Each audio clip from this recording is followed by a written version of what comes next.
அர்ஜுன், நமக்கு கல்யாணமாகி 3 மாதம்தான் ஆச்சு. ஆனால் என்னமோ 30 வருஷம் ஆன மாதிரி இருக்கு. நான் சொல்கிறத நீ கேட்கவே கூடாதுன்னு முடிவு பண்ணிட்டியா? அப்படி என்னதான் இருக்கு உன் ஆஃபீஸில்? நீ மட்டும்தான் அங்கே வேலை செய்கிறியா? எப்போ பார்த்தாலும் வேலை வேலைன்னு என் குடும்பத்தையே விட்டுட்டு நீ தான் வாழ்க்கைன்னு வந்தேன். தனி குடித்தனம் பலனான்னு அத்தை மாமா சொன்னாங்கன்னு இங்கே வந்தோம். ஆனால் இங்கே நான் மட்டும்தான் நீ இல்லாமல் தனியாக குடித்தனம் நடத்துகிறேன். எப்போதும் போல தனது சுப்ரபாதத்தை ஆரம்பித்தாள் நமது கதாநாயகி சுமித்ரா.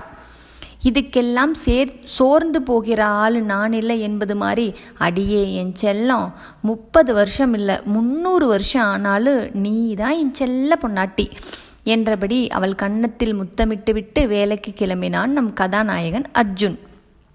கணவனின் குறும்புத்தனத்தை ரசிக்க முடியாத நிலையில் அவள் இருப்பதின் காரணம் தனிமை. திருமணம் வாழ்வின் புது அத்தியாயம். அது ஒரு பெண்ணுக்கு அரவணைப்பையும் கணவனை சார்ந்திருக்கும் குணத்தையும் தருகின்றது. ஆணுக்கோ கடமை கற்பிக்கப்படுகிறது.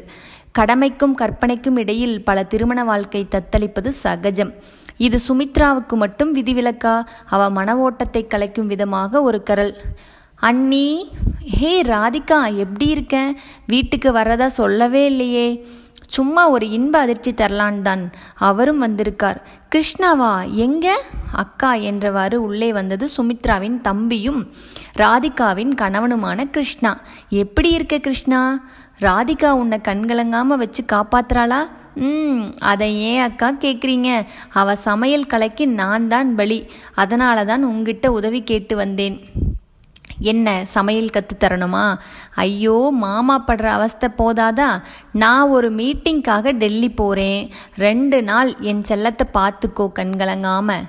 டேய், உனக்கு மனைவி ஆகிறது முன்னாடி அவள் என்னோட தோழி, என் கணவரோட தங்கச்சி. எங்கள் ராதிகாவை நாங்கள் நல்லா பார்த்துப்போம். நீ சந்தோஷமாக போயிட்டு வா. அக்கா அக்கா, ராது 2 நாளில் வந்துடுறேன்டா. ஒழுங்காக சாப்பிட்ணும். நான் அப்பப்போ கால் பண்ணுறேன்மா என்று கலங்கி விழிகளும் செயற்கை புன்னகையுடன் காதல் கணவனை வழி அனுப்பினாள் ராதிகா. அண்ணா எங்க அண்ணி?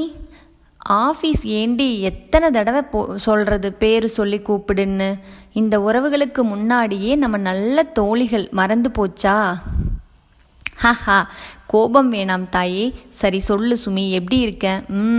இருக்கேண்டே, எப்போதும் தனியாவே. உனக்கும் கிருஷ்ணாவுக்கும் என்ன பிரச்சனை?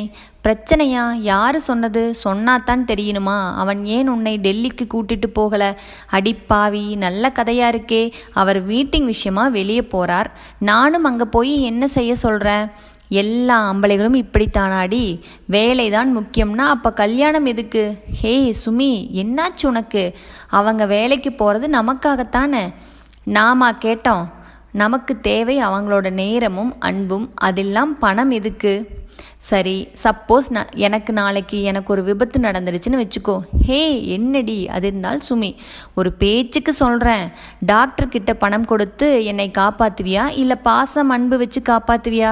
கற்பனை வேற, யதார்த்தம் வேற சுமி. சரி விடு.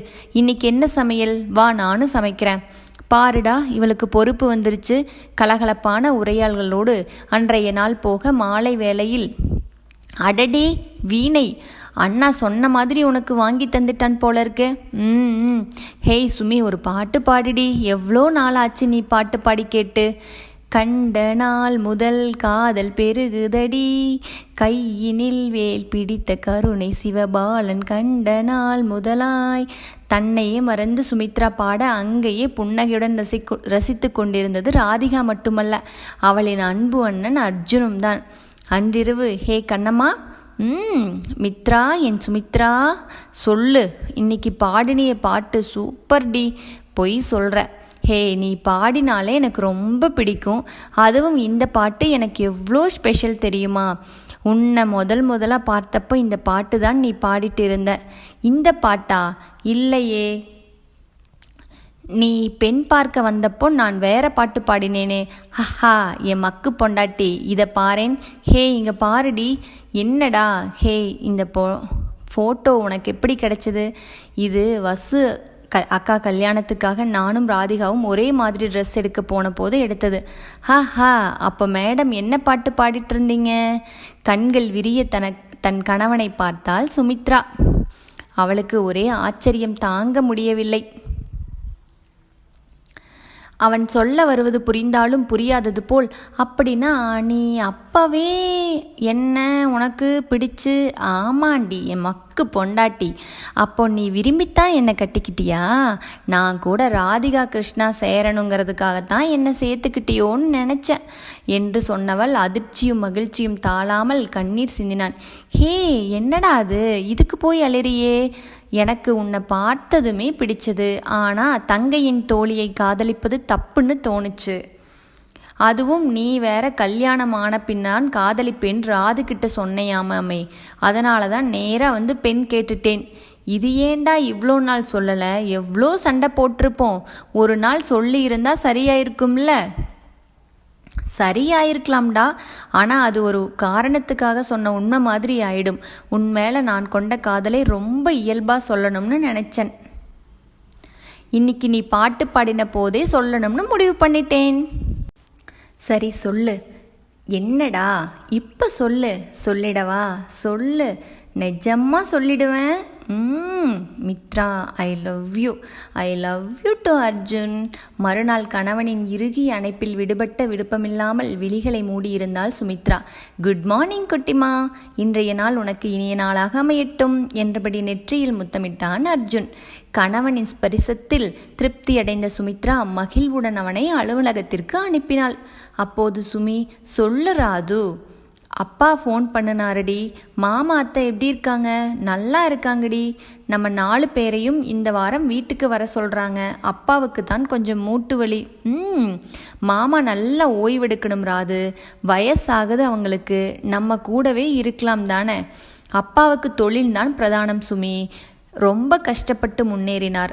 அதனால் செய்கிற தொழிலை விடக்கூடாதுன்னு பிடிவாதம். அத்தைக்கு கஷ்டமா இல்லையா?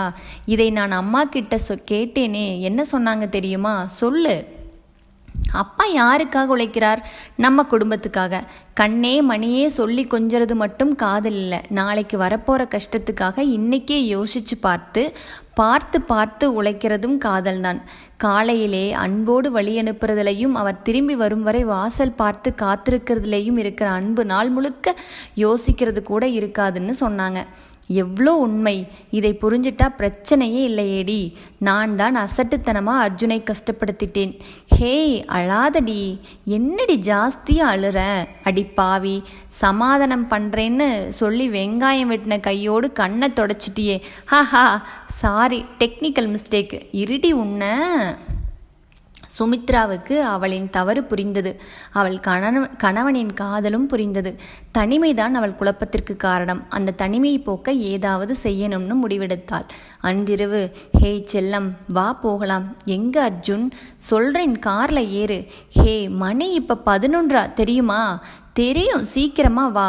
சரி, இப்போ சொல்லு, என்னை எங்கே கடத்திட்டு போகிற நீ? அடியே, நான் உன் புருஷன்டி. கடத்திட்டு போகிறேன்னு சொல்கிறேன். அதெல்லாம் அப்படித்தான். ஹே, இந்த நேரத்தில் கடற்கரைக்கு ஏண்டா? 3, 2, 1. ஹாப்பி ஆனிவர்சரி மை பொண்டாட்டி. வளர்பிறையான என் வாழ்வு வெண்ணிலவு உன்னாலே பௌர்ணமியாக இன்னையோடு 3 மாசம் ஆச்சு. இது என்னோட பரிசு. பிரிச்சு பாருடா. ஹே குட்டிமா, அழாதடி. ஐ லவ் யூ கண்ணா. நீ தான் எனக்கு பெரிய பரிசு. நீ ஒருவன் போதும் எனக்கு. உன்னை நான் எவ்வளோ ஹர்ட் பண்ணிட்டேன்.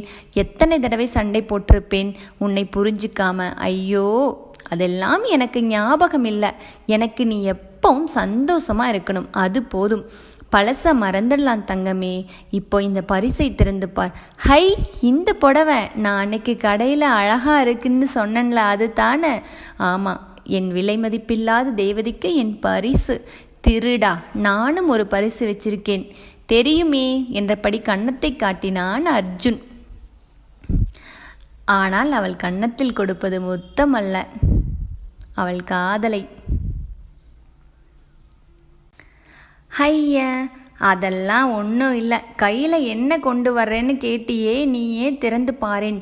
சுமித்ராவின் பர்ஸை திறந்து பார்த்தான் அர்ஜுன். அழகிய மழலையை கையில் ஏந்தி தனது கணவனின் மார்பினில் சார்ந்திருப்பது போல் ஒரு ஓவியம் தீட்டியிருந்தாள் சுமித்ரா. சுமி, சுமித்ரா நிஜமாவாடா? எனக்கு எவ்வளோ சந்தோஷம் தெரியுமா என்றபடி அவள் முகமெங்கும் முத்தமிட்டான் அர்ஜுன். சுமி, எனக்காக இப்போ ஒரு பாட்டு பாடுறா. அப்புறம் என்ன சுமி, பாட்டு பாடிட்டு இருப்பாங்க. இருங்க நம்ம ராதிகா என்ன ஆனாங்கன்னு பார்ப்போம். இங்கே இவங்க 2 பேரும் கடற்கரையில் இருக்கிற அதே நேரம் அர்ஜுன் வீட்டில். போடா, நீ சரியில்லை, என் மேலே காதலே இல்லை. 2 நாளான சரியே 2 நாள் ஆச்சு. கழிச்சு தான், இன்னும் 2 நாள் கழிச்சு தான் வருவியா? உனக்காக ஒருத்தி காத்துட்டு இருக்கேன்னு அக்கறை இருக்கா? ஹே கண்ணம்மா, உன் அண்ணா இந்த நைட் நேரத்தில் எங்கே போகிறார்? அவர் கல்யாணமாகி 3 மாதம் ஆச்சு. அதனால் அவர் பொண்டாட்டியை கூட வெளியே கூட்டிட்டு வெளியே போயிட்டார். அவருக்கு மட்டுமா இன்னைக்கு கல்யாண நாள்? நமக்கும் தானே. அது உனக்கு? ஹே அண்ணா, வெளியே போகிறது உனக்கு எப்படி தெரியும்? ஹஹா, கட்டின கணவனை வாசலில் நிற்க வைத்து கேள்வி கேட்கும் என் பொண்டாட்டியே, கதவை திரடி. ஏய் மக்கு, ஏண்டா முன்னாடியே சொல்லாமல் என்கிட்ட திட்டு வாங்கிட்டு இருக்க? இரு வர்றேன். ஐயையோ, சாவி என்கிட்ட இல்லையே. அடி பாவி, இப்போ நான் எப்படி வருவேன்? ஹஹா, அழாத. பின்பக்கம் மாடிப்படி ஏறிவா, நான் பின்கதவு திறக்கிறேன். கட்டின புருஷன் கள்ள புருஷன் ஆக்கிட்டானே கடவுளே, ஒத்தப்படுவேன். சீக்கிரம் வா. ஹே பொண்டாட்டி, ஹே அங்கே பாரு, பௌர்ணமி நிலவு ஞாபகம் இருக்கா? மறக்க முடியுமா? என்கிட்ட சவால் போட்டு நடுராத்திரி என் வீட்டுக்கு வந்தையே, நீ கூட வெக்கப்பட்டுக்கிட்டே எனக்கு ஹே அதுக்கு முன்னாடியே நீ என் அண்ணா கிட்ட மாட்டிக்கிட்டியே, கதை விடாத. ஆமாண்டா, அன்னைக்கு உன் அண்ணா கிட்ட, அதுக்கப்புறம் உன்கிட்ட மாட்டிக்கிட்டேன். ஹே, எதுவாக இருந்தாலும் தள்ளி நின்று பேசு.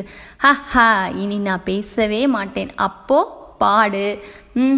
பாடிடுவோம் என அவள் கூற அவள் அழகாக 2 பாடலை பாடி முடித்தாள். அவர்கள் காதல் கதை நேற்று முன்னிரவு போல மிகவும் அருமையாக முடிந்தது. இந்த கதை உங்களுக்கு பிடிச்சிருந்தா கண்டிப்பாக என்னோடய சேனலை சப்ஸ்கிரைப் பண்ணிவிட்டு பாருங்கள். ஃபஸ்ட் டைம் பார்க்குறவங்களா இருந்தால் மறக்காமல் சப்ஸ்கிரைப் பண்ணிவிட்டு பாருங்கள். மறக்காமல் அந்த பெல் ஐக்கானை கிளிக் பண்ணுங்கள். தேங்க்ஸ் ஃபார் வாட்சிங்.